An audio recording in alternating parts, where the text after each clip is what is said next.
Kani kung grandmother. Kani ako ang pipili kayo. Una ko na pa kung i-abel pa na ko ng Arnold. Yung laking man. Naharap Pero yun siya. tanaw, basahan ko lang siya. Pero hindi sa Bible mo. Ano sa iya. Describe the harlot yun siya. Arnold. Prostitute. Ano sa iya. Makawan ako na. Sulod ko sa ako muna na tama no kay kung anjud ka ng religion ka dapat ma-ashamed mo sa imong past. Pwede ka tawagon sa mga tao, mga names, like, ingani ka sa una, ingani ka sa una, ingani ka sa una, pero ang importante is kung sa kapatid. So, ako ang goal is gusto na ako makita na ito pa na wala nag-discuss ta, makita na ito si Rahab, si Rahab, nagigana ka na, gigamit sa Ginoo, dira po nagigan na ako ang Ginoo. So, who is Rahab in the Bible? She is a Canaanite, same kay Canaanite siya na taga Jericho. So, isa siya ka-innkeeper and former prostitute from the city of Jericho who protected Israelites spies.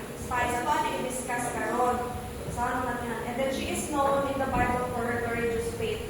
So, mas emphasize sa iya ang faith and turning away from her pagan roots to trust God of Israel. So, pagan yun ni si Rahab, which is Israelite. So, next.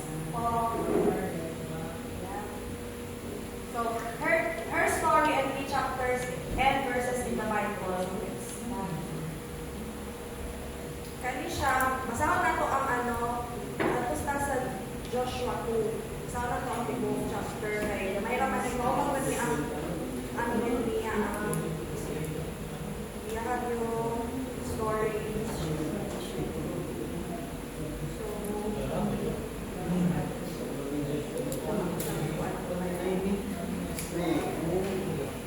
Joshua 2, full chapter. Rahab and the spies. Tagalog. Masawa na ako. Kanina ang magdiri ako lang din siyang mga highlights. Discuss na ito niya. So, si Rahab at ang mga espiya.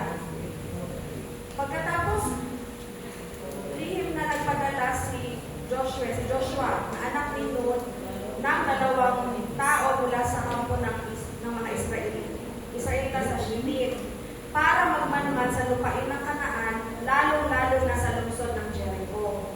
Nang makarating ang 2 espiya sa Jericho, nakituloy sila sa bahay ni Rahab na isang babaeng bayaran. 2. Nabalitaan ng hari ng Jericho na may dumating na mga Israelita ng gabing iyon para magmanman sa kanila. Kaya nagpadala ng mensahe ang hari ng Jericho kay Rahab na nagsabi, "Palabasin mo ang mga taong nakituloy sa bahay mo dahil nandito sila para mag-espiya sa lupain natin." So nakituloy itong mga spy na ipadala ni Joshua kay Rahab. So tanaw na ito sa ibuan ni Rahab. 4. Sinabi ni Rahab, "Totoo po, may mga taong nakituloy dito pero hindi ko po alam kung taga saan sila. Umalis sila ng madilim na at pasara na ang pintuan ng lungsod. Hindi ko alam kung saan sila pupunta pero kung susundan niya agad sila, maabutan niya pa sila." So wala. Pero sa Judea noon, ngunit ang totoo, ibinago ni Rahab ang 2 espiya sa bubong ng bahay niya at tinakpan niya ng mga pinagputol-putol na halaman na ginawang telang lino na pinapatuyo niya roon. So, dito sa ilang bubong, itago niya dito ang 2 espiya, itakunan niya ito yung pinapatuyo na halaman. So, ilag niya ang atong mga para mga spies, para maitago. So, umalis ang mga tauhan ng hari para habulin ng 2 espiya. Paglabas nila sa lungsod, isinara agad ang pintuan nito. Sa paghabol nila, nakarating sila hanggang sa tawiran ng Ilog Jordan. So, 8. Bago matulog ang 2 espiya, umakyat si Rahab sa bubong at sinabi sa kanila, "Alam kong ibinigay sa inyo ng Panginoon ang lupain ito at labis ang pagkakatakot ng mga tao rito sa inyo, sapagkat nabalitaan namin kung paano pinatuyo ng Panginoon ang dagat na pula o Red Sea. Nang lumabas kayo sa Egypto, nabalitaan din namin kung paano niyo pinatay ang 2 hari ng mga Amoreyo na sina Sihon at Og sa silangan ng Jordan. Natakot kami nang mabalitaan namin ito at naduwag ang mga bawat isa sa amin dahil sa inyo, sapagkat ang Panginoon na inyong Diyos ay Diyos sa langit at sa lupa. So, muna yung proclamation niya. Kaya ngayon, ipangako nyo sa pangalan ng Panginoon na susuklian nyo ang kabutihan ng pamilya ko dahil sa pagtulong ko sa inyo. Bigyan nyo ako ng patunay na hindi nyo papatayin ang mga magulang ko, mga kapatid ko, at ang buo nilang sambahayan. Ipangako na hindi nyo kami papatayin. Tapos sa 14, sinabi ng dalawang espiya kay Rahab, mamamatay nawa kami kung may mangyayari masama sa inyo. Kung hindi mo ipagsasabi ang pagmamanuhan namin dito, kabutihan ang igaganti namin sa iyo. Sapagkat ibinigay ng Panginoon ang lupang ito sa amin, which is Kanaan. Si Rahab ay nakatira sa bahay na nasa pader na lungsod. So doon lang yun siya dito sa kanang wall of Jericho. Kaya tinulungan niya ang dalawang espiya na makababa sa bintana gamit ang lupi. Sinabi ni Rahab sa kanila, pupunta kayo sa kabundukan para hindi kayo makita ng mga humahabol sa inyo. Magtago kayo roon sa loob ng 3 araw hanggang magbalik sila rito. Pagkatapos, maaari na kayo umuwi. Sinabi ng dalawang espiya kay Rahab, tutuparin namin ang ipinangako namin sa iyo. Pero kailangan gawin mo ito. Kapag inusok na namin ang lupain nyo, itali mo ang pulang lupi na ito sa bintana binabaan namin. Tipunin mo ang iyong bahay, ang iyong mga magulang, mga kapatid mo, ang buo nilang sambahayan. Kung may isang lalabas at pupunta sa daan, hindi namin pananagutan kapag namatay siya. Ngunit, may pananagutan kami kapag may namatay sa loob ng bahay mo. Ngunit, kung ipagsasabi mo ang mga ginawa namin, hindi namin tutuparin ang pangako namin sa iyo. Sumagot si Rahab, oo, payag ako. Pagkatapos, pinaalis ni Rahab at itinali agad ang pulang lupi sa bintana. Nang makaalis ang dalawang espiya, pumunta sila sa kabundukan doon at doon sila nagtago sa loob ng 3 araw habang hinahanap sila ng tauhan ng hari sa mga daanan. Hindi sila nakita kaya umuwi na lang ang mga tauhan ng hari. Bumaba ng kabundukan ng dalawang espiya at tumawid sa ilog at bumalik kay Joshua na anak ni Nun. Ikinento nila kay Joshua ang lahat na nangyari. Sinabi nila kay Joshua, totoong ibinigay na ng Panginoon ang buong lupain sa atin. Ang mga tao roon ay takot na takot sa atin. So, ito ang highlights ni Rahab. So, isa siya sa nag-protect atong duha ka spy kay katunang time, di pa-spyan manggod ni Joshua ang Jericho. Kay update para kailangan na itong panakuan para makita kung okay ba, kung ilang tactics ba. So, mo itong hibuhat ni Rahab. Tapos makita mo nato dito na nag-proclaim din si Rahab. Nakanang siya yun, nagtuon yun siya sa Ginoo. Makita na natin sa Joshua 11:12, kung masama sa English siya. As soon as we heard these things, our hearts melted. Neither did there remain any more courage in anyone because of you. At kaniyang proclamation that for the Lord, your God, He is the God in heaven above and on earth beneath. So, mawani ang proclamation ni Rahab. Nag-proclaim ko siya na nagtuon ko siya sa Ginoo sa Israel. Mawatong next please. Mawatong gibuhat niya kung sa itong ipabuhat sa iya sa mga siya para maligtas iyang sambayan. Yang pamilya niya. Next. Kaning, i-highlight ko na ko ng the Scarlet Cord. Di ba, giingnan sila na kanang para makabalo si Joshua na kanang kamutong itapang sa amua, kanang pagutang mo sa inyong tuglubit na hulat, sa inyong kanang window, para pagkita niya, dili niya ang sa inyong sambayanan. Siya, sa inyong pamilya. Kay makita nato no kaning scarlet kaning mga crimson red scarlet kaning napatay man yung duman-ana kanang mga red katong Passover, di ba? Kanang it's always something Salvation. To do with like redemption, no? Salvation. Parehas ako sa Passover. O dili lang kana katong di pa sa tabernacle katong ram skin dyed bread. Diba ang meaning ato kay blood that covers sins kay katong blood katong ram dyed red. Position siya over the goat's hair. So, ang meaning niya, ang meaning niya is kanang redemption or kanang the blood that covers sin. So, makita na kung kanang crimson red kami kuan, it represents like blood. Murag Pilipino, na siya kanang meaning, which is kita na para makita sa mga tao ba na kanang or ma-remind ng mga tao na kita ginipinta sa blood of Jesus Christ. Ano ba, murag na siya pamunong ako siyang i-emphasize diri kay always maduong mga to always kanang red blue, mga red kanang katong mga cloth na red, kanang na siya kanang Passover, Significance. sila upan silang Dorjang, blood, anak doon kanang naa siya meaning, hindi pwede na kanang wala yun. Kaya kanang hindi siya kanang ingon na nagkataon lang na red rope itong hipakuan sa ilan. Naa siya meaning. Ang meaning yun sa crimson red, scarlet red is kanang blood yun. That reveals, which is kato ako, nasaktan. Then, kato, the fall of Jericho, wala na spare yun ang pamilya ni Rahab dahil ibuhat nila itong sa ilahan atong mga ka-spy, which is katong sa about sa road. So, pana. And then, sa kung makita na kung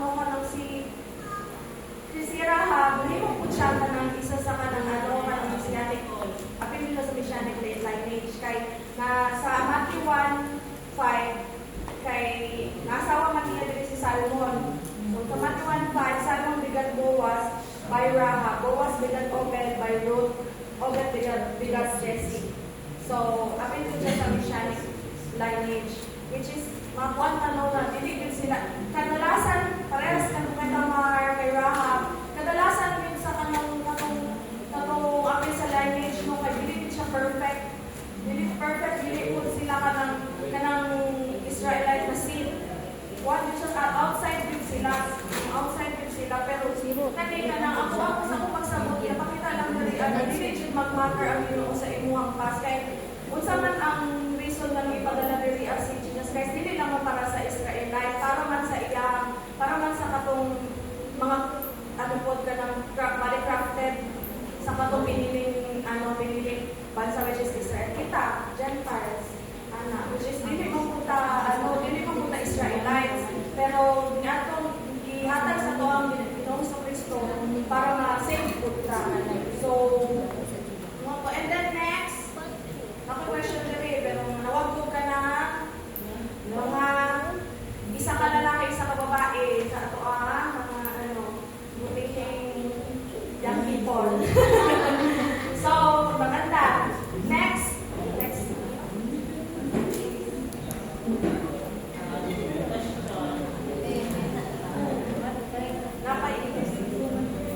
Nayanet. Ayan.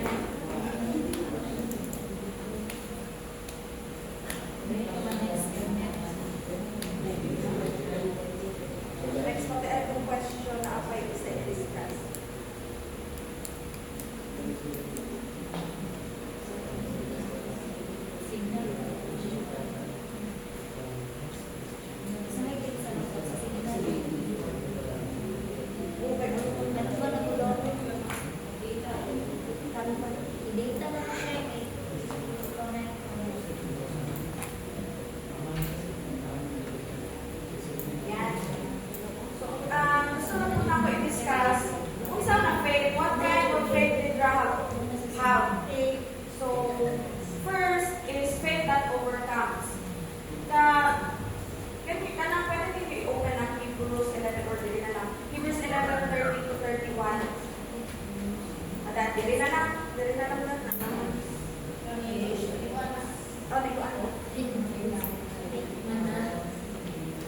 Sige, ako pasahog sa Hebrews 11:30-31.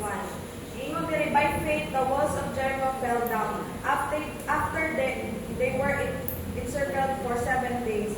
By faith the harlot Rahab did not perish with those who did not believe when she had received the spies with peace. So kabalo mo sa kaning Hebrews 11 na book. Mauni ang kanang mga about faith na ang kauban nila diri as sila Moises, sila Abraham, di ba na-appeal siya dire na-mention siya dire what a privilege for a martyr woman to be like kanang ma-appeal siya, line up siya dito kay ang mga faith ato dili kakatumbasan sila Abraham, sila Moises, pero na-appeal si Rahab dito simple lang to iyang proclamation. Nagtuon lang siya na ang God sa Israel mo, na ang God sa tibuok kalibutan. Mao lang to iyang proclamation. Pero makita na to kung saan ang Ginoo sa iya kanang nagbuhat sa iyang kinabuhi. Na-append yun siya sa lineage ni Jesus Christ. Bisay ila to iyang pas. So next is kani, mga pinakalisod sa katanan, faith that acts or works. Faith with works. Likewise, sa James 2:25, likewise was not Rahab the harlot also justified by works when she received the messengers and sent them out another way. So makita, ang faith ni Rahab dili lang kanang faith that overcomes, but faith that works. Gibuhat yun niya kanang sa iyang gituuhan. Wala na mo lang ingon na kanang faith without works is dead yun. So dapat ang atong faith na effort, hindi lang pwede nagtuo ka tapos wala tayo buhaton. So, okay also to myself, na wala tayo buhaton, mo dyan ang pinakalisod sa katanan. Kanang, dali na magbubuhin ko na natay pagtuo, natay faith, natay buwan. Pero kung tanaw na to sa usay, sa lihok na to, isang sa ako dili ko pag-alay, na tuon sa kong ginasulti usay ako ang minabuhan. So, mo na akong kuan na na-realize na ako sa kinabuhi ni Rahab na dili wala nagtalang tawag Ginoo sa ibang pas unsa ka sa una unsa ka kabad sa una unsa ka nang kabuligyabon sa una wala siya naglantaw na ang kitan-aw niya unsa imong kasing-kasing karon kung ang kasing-kasing ba nato is nag-desire na kanang magbago mag-overcome sa ato ang kanang karaan na kinabuhi, karaan pagkatao, para kanang i-embrace ang kanang pulong sa Ginoo ug mag-overcome na tuluyan gani. And kaning kung ana simple lang kayo iyang na-realize ko na ako ug kanang nakaon ko na ako sa kanang kanang simple lang kayo iyang kanang story sa Bible, simple lang okay ano niya ang mga spies, kailangan niya ang mga Israelite na spies, tapos nag-proclaim siya na about sa Ginoo sa Israel, maulang to, pero ang Ginoo gani grabe ang gibuhat sa ilang kinabuhi. So, mo tong na-amaze mo ko na na-apply po siya sa kanang Messianic lineage, which is isa po siya sa kuan ni Jesus Christ, ancestors. So, maupod to ang ako ang nakuan. And then, kato next. So, hindi pwede na ako rin mag-reflect. So, dapat naasad mag-reflect. So, gusto na ako magikan sa kanang ato ang mga young people. Isa ka babae, isa ka lalaki. So, ang question, what lessons can we learn from Rahab's story? And the next, how can we apply Rahab's faith in our own lives? So, kuha naman wala may tama o mali na ipupuan. Isa lang ang babae sa lalaki para di mag-babae. Sige ako magtawag. Babae sa takay, for women man Wala man dyan sila. Si Becca o si Sandra. Okay. Kusay na itong ano sa akin ng buhay ni Rahab. Sa iyang faith, anak. Sa kinabuhi. Sa iyang binuhat. Ikaw sa Sandra, para ka ano si Kay. Siya ay yan. Sige. Kusay nyo ang natunan. Hindi magpwede na si Ate Ram na natunan. Sulti naman ito ngayon, Bagura. Bagura ko, naan to. Dispositive na sa inyo. Sa na-faith. Balik ka ko din sa kuanlat. Sa na-faith kay Rahab, ito na lang ako yung faith sa inyong time. I-reflect. Sige na. Go, kaya yan. Kaya mo yan. Ay, may moya. Ay, ito na lang sa question niya. Sige. Di ba kay Rahab is dili siya kanang totoo sa una. But tungod na manitabo, itabangan ko niya Israel, itabangan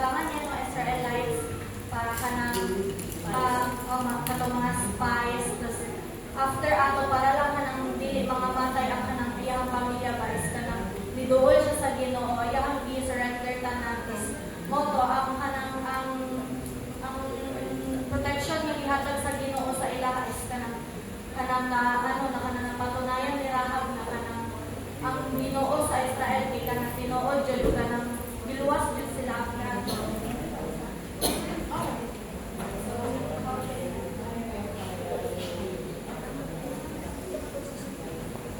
Ako po to is kanang makaingon ko po ba kanang sira is wala pagtuo sa una pero after ato is kanang nituo jud siya kanang tibuok niya kasi kasi ang surrender nila sa Ginoo so akong paano na is kanang nana ko pagtuo pero ang kanang usahay is kanang dili ako ma-surrender kanang sa Ginoo so ang kaning life ni Rahab is kanang lahab is kanang dako po siyang lesson sa ako ano so paano sa mga siya, ma-apply na ko siya, pinaagis na kanang, kanang mahimo na ko inspirasyon ang kanang life ni Rahab no. Sa kanang, sa tibok na ko kinabuhi, surrender nila ko sa Ginoo. Amen. Very good.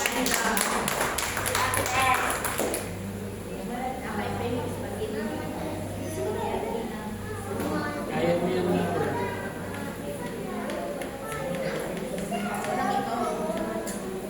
Go on, Bex.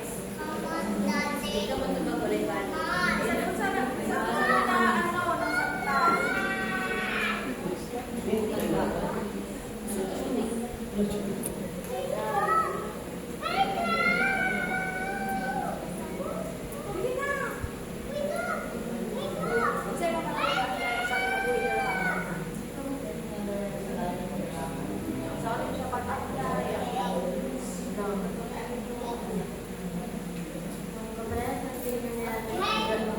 Welcome to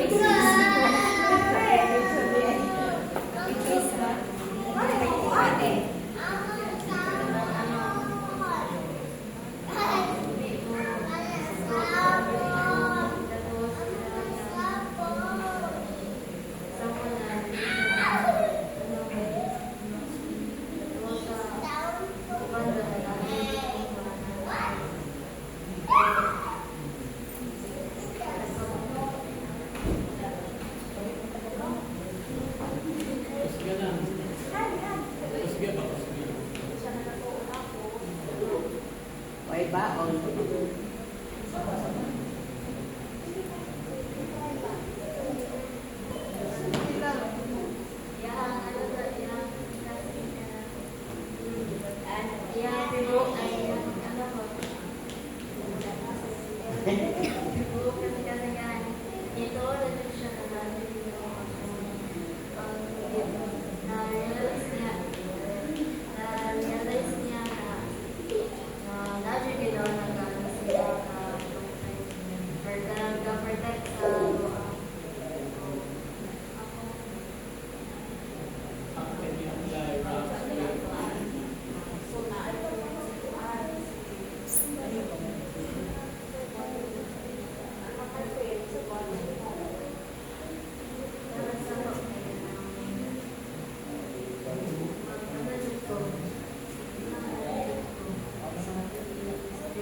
Kadang mo.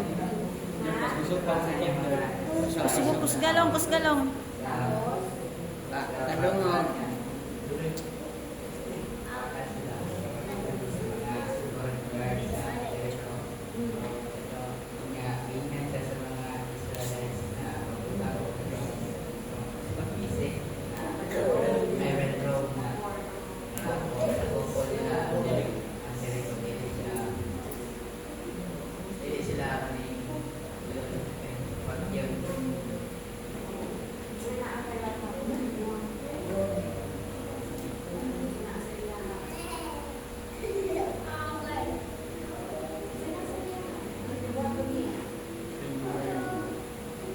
Ang